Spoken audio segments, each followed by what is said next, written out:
Hi, you entrepreneurs. Today I have Roman P. He is a first generation immigrant from the Ukraine.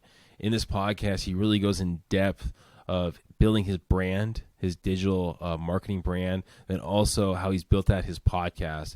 It's a great listen, kind of hear the insight for immigrant moving to a new community and how they have to readjust and kind of fight for what they want. Take a listen, please subscribe, and of course, tell your friends.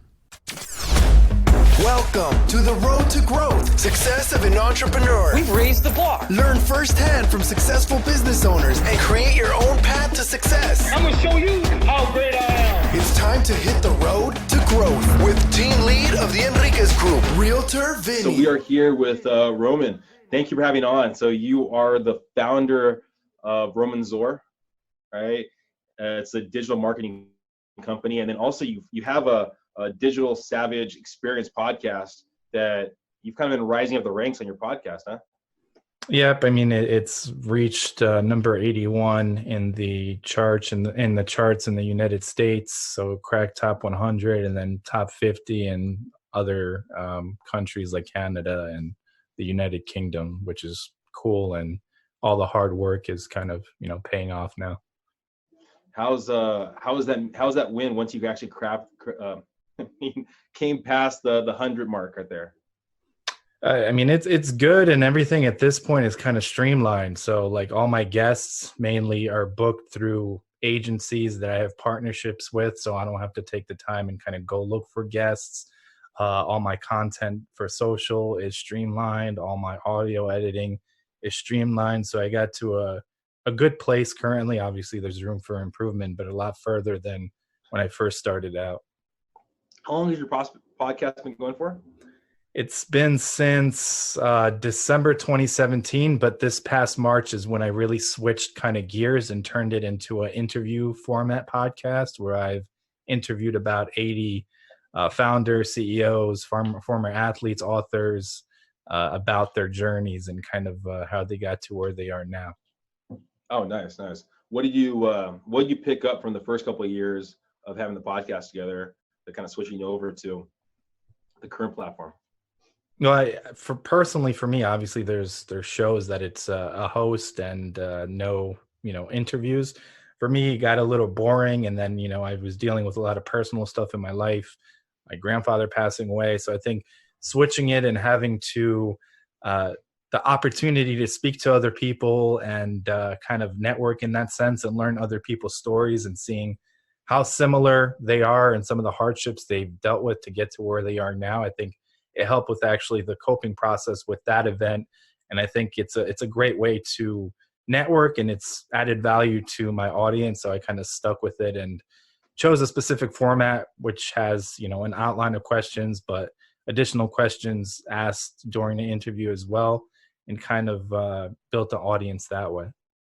That makes sense. So talking about kind of where you came from, you have I guess a fairly unique background where you came over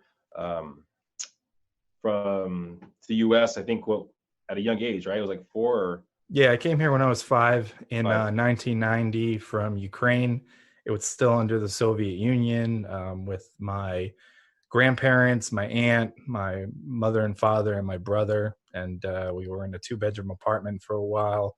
Everyone had to work. I had to learn English, obviously, in kindergarten and first grade. I had to go to English second language, and kind of saw, how hard my parents and grandparents worked, and kind of that immigrant drive. Because if you see a lot of companies, top unicorn companies, billion-dollar companies have all been founded by immigrants and people coming from, more dire situations that they've came here and used that as inspiration to succeed. So, I mean, kids can be fairly harsh, especially in grade 4th and 5th grade. Like learning a new language at that time, how was that? How was that process? Do you remember? Well, if you learn a language before a certain age, you kind of don't pick up an accent. So if somebody came here at like 15, 16, regardless if they've been here 30 years, they'll still maintain an accent. So I really about kindergarten, first and second grade, I went to English second language. And at first had an accent, obviously. Kids are cruel and stuff, so I made fun of my accent. like my clothes and stuff like that. But I mean, I learned English after that, didn't have to go, and kind of took it from there. But I mean, it was, in my experience, it wasn't as hard to assimilate because I was coming obviously with my family and at such a young age that I could kind of adapt a lot quicker. What were some of the things that your parents and that talked to you about, kind of, I guess, where you were born, Ukraine? Like, were there stuff that they remind you about, like stuff how you have it better here compared to there, or anything like that you were kind of put into your head growing up? Well, when I got in trouble, they would tell me that they're going to take me back there because I don't, like, appreciate the situation and, what I'm given here and life there. I've been back twice. Last time I was there was in 2008. I was there in 2006 as well.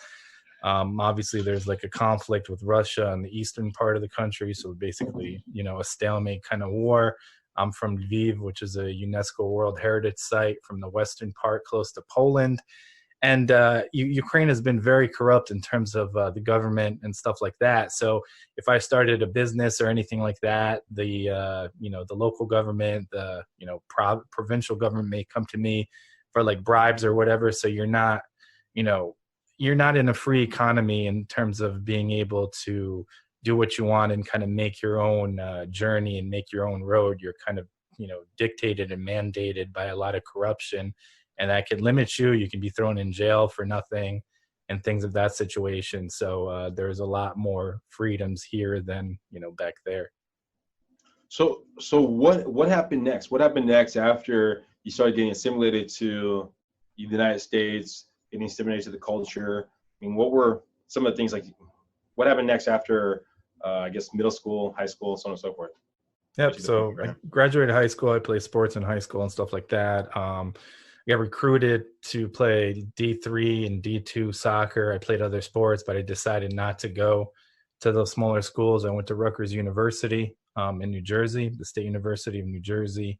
I got a degree in criminal justice. My last semester, I interned with the Secret Service, had a top secret clearance, was on the counterfeit currency squad, which was the last year of Bush's presidency, right before Obama became president. And I thought I was going to go into criminal justice, law enforcement, and then the economy tanked. So state, local, and federal agencies froze hiring. So I was kind of down, kind of depressed. The only thing that really kind of kept me sane was going to the gym. And I met a friend there that he saw, my work ethic and stuff like that, and handed me a packet that was about search engine optimization.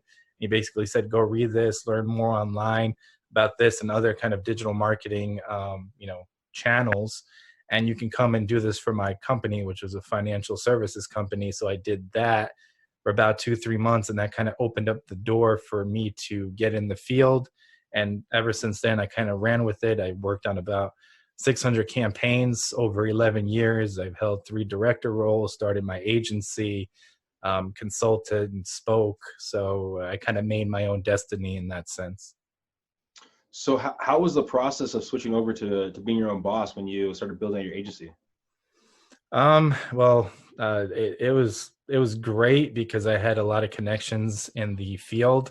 Oftentimes somebody may start a business in things that they may have not done before, but coming from the digital marketing kind of field and making connections and networking with people over time, it left a good place for building, professional relationships, networking, getting clients referred or specific parts of campaigns that they knew that, I was better at, that they may have not fulfilled to the level than the results that I would deliver.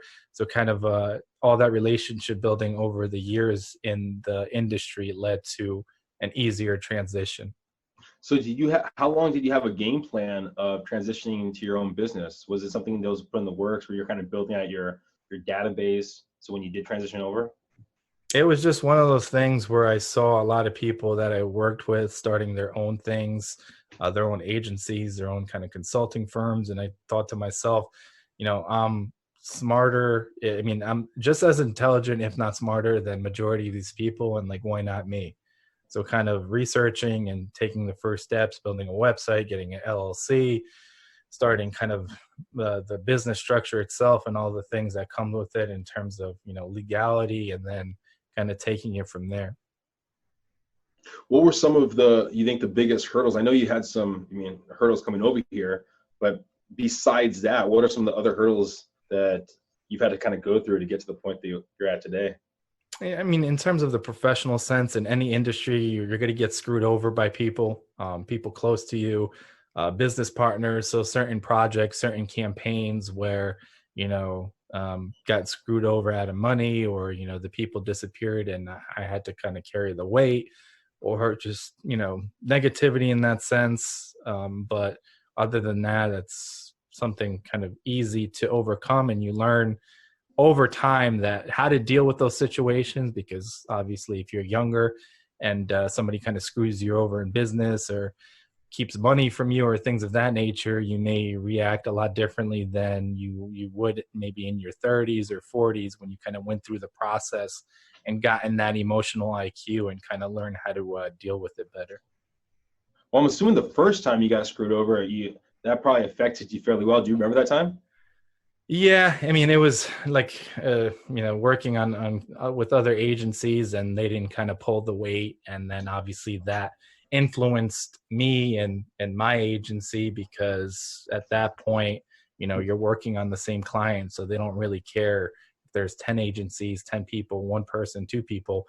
You're kind of a body of work put together. So it's like, you can't just be like, okay, well, this person isn't part of my agency and he did a bad job, but look here, I did a good job. At that point, it's one campaign and it's, success or failure. So knowing the right partners, who you're working with, being more in control of your projects, ideally controlling the whole project and doing it in your own agency or, within your own business, and not necessarily having to collaborate, makes things a lot easier.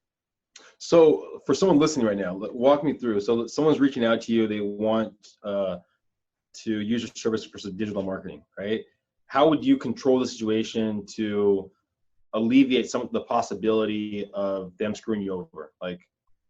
So, I mean, I guess it's a client. It's usually like a client or a company comes, or it's another agency. Hey, I've heard or seen results that are good. Can you take care of this for one of my clients? If it's an individual company, then basically auditing and understanding where they stand. So, okay, have you done anything in terms of digital? How long? So having a questionnaire and then doing an audit, understanding the type of content they have, what they've done on social, what they've done paid search wise, content strategy, search engine optimization. They have access to analytics and figuring out what's been done over time, because a lot of it is kind of, if you take something over, it's more like a detox where you have to remedy a lot of issues that were caused before you actually can start and doing things that move the needle.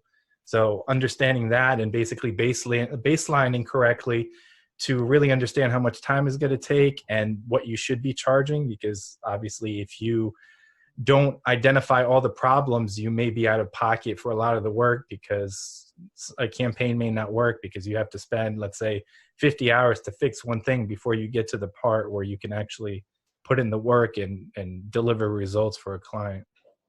So it sounds like when you first started getting going, you weren't really getting enough information to give a good enough quote. And that's kind of where the taking advantage was kind of happening. Yeah, I mean, it depends on the client. A lot of the times the client doesn't even know what's been done, or the company over time, if they haven't had a internal marketing team, because you're either dealing with an internal marketing team, another agency, or both, or a consultant, and then everybody's kind of trying to pull at the business and point fingers. Well, this person isn't doing this person isn't doing that. And having really the data to back up what you're saying really goes a long way. So what, if you could talk to maybe someone, I know you moved over here at a younger age, 4 or 5, let's say you'd still probably have a good understanding if someone came over here from another country, maybe at the age of 9, 10, a little bit older than you. Is there kind of some advice that you would give that individual? Yeah, I mean, I guess don't be afraid to kind of put yourself out there. Obviously, it's a little kid, but learning the language as fast as possible. Ideally, if you come over and you you know English a little bit, it's going to go a long way. So in terms of a kid, you may not know if your family's moving, internationally from another country to here up until it actually happens. But I mean, a lot of countries in the world teach, English as a second language in schools, and it's a global language. So learning the language as fast as possible and putting yourself out there as fast as possible too. So getting friends, because oftentimes, I came to the United States and then, my parents were friends with other Ukrainians. So basically assimilating a little faster and getting people in your life that are from different ethnicities and point of view and different walks of life to kind of really see how life is in the United States, because it is a melting pot.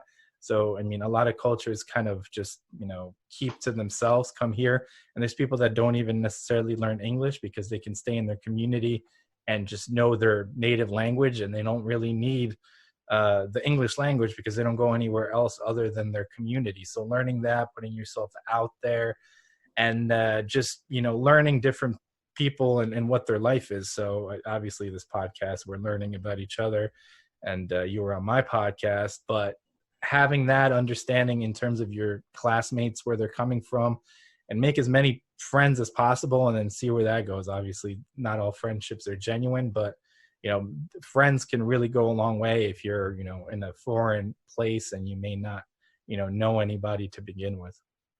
Yeah, I think who you surround yourself plays a big factor, not just as friends, but also in business, like knowing who they are, knowing that they actually have your best interest in mind, play a huge factor. So I totally agree with that. I'm always curious about the different lifestyles that individuals have in different countries, because I know there's stuff that we take for granted here that's kind of the American way of doing things, or even the Western way of doing things. Is there some things that you can look at saying that if I was living in Ukraine right now, this aspect of my life possibly could be different because that's not the way of doing things there? Yeah, I mean, it's better now than it was when I left, which was still under the Soviet Union, and I'm coming from a bigger city of about 1 million people. So like life is a little different. But back then, it's like you have to wait sometimes in a bread line for a loaf of bread. Hot water would be shut off at night. And there was other instances like that. So I think like a lot of the countries even have it worse. Obviously, third world countries, and then coming here. So a lot of the stuff that those people struggle with here is like a cakewalk, because that lifestyle prepared them, and anything that they deal with here is a lot less traumatic or a lot less to go through than what they started off with and where they came from. Yeah, I mean, it doesn't matter how bad you have it. There's someone that has it worse. What's next for you? What's next for you, for your company, for your podcast? What's next, Ron? Company is just growing in industries that I've had success in: pharma, life sciences, legal, financial. Podcasts, eventually I would like to get a bigger sponsor, so that aspect is kind of streamlined in terms of all that gets paid for, not necessarily earning right this year, but in 2020 getting a mid-tier sponsor for the podcast and seeing where that goes. And a goal is to get it in the top 50 in my category on iTunes and other platforms as well. And then personally, I'm a foster parent, so figuring out and dealing with situations that arise with the foster kids, and possibly in the next year or two, if the opportunity presents itself, adopting from the foster care system. That's great. Well, thank you for coming on the podcast. I think everyone listening got some at least great information about kind of fighting through and even hearing from where you came from. So thanks again, Roman, for being on the platform. My pleasure. Thanks for having me on. Thank you for listening to The Road to Growth, Success of an Entrepreneur. Please like, subscribe, and stay connected. Visit www.theenriquezgroup.com. Yeah, I created a website. Hope to see you again next week. The Enriquez Group, signing off.